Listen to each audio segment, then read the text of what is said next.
Ito yung paa. Kaya,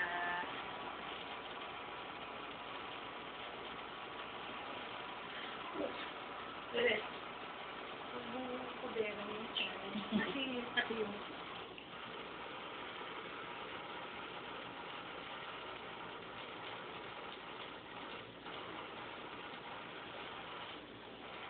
head. Yung daliri o nagsusup-sup. Yung kabilang daliri.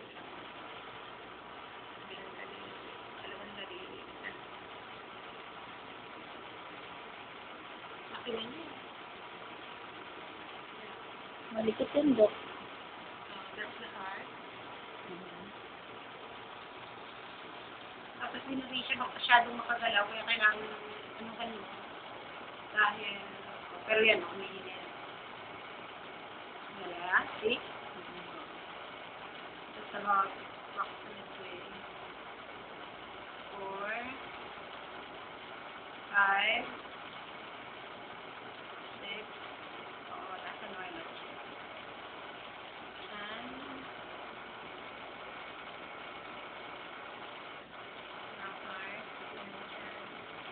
Gas bubbles o mas complete na kidney, cystic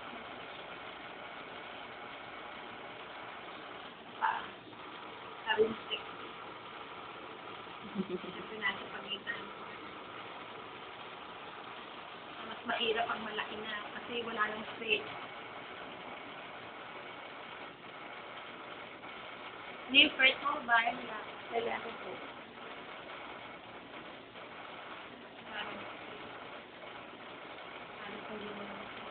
Puro baby na siya. Or baby na siya. Kaya alam mo na term na rin siya. Kasi puro baby na siya.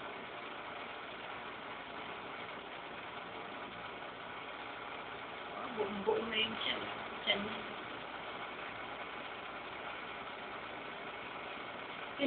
Yung mga cystic spaces na yung kidney na yun.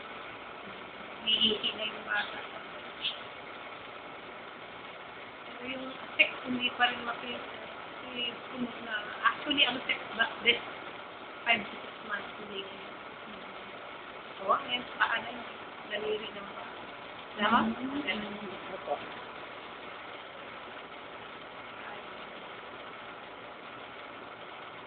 So, by amniotic fluid, nasisya. Meron pa rin. Amniotic fluid, pero konting-konti. Term ng term na yan. By amniotic fluid, term, by tiyan, punong-puno na rin siya. Term, ito ang term.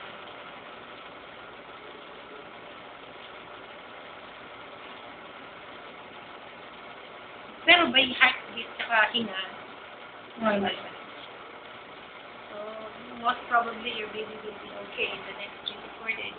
Pero heartbeat is daily Check. daily check. So, I'll see you Friday. Right. Baka makita pa rin natin.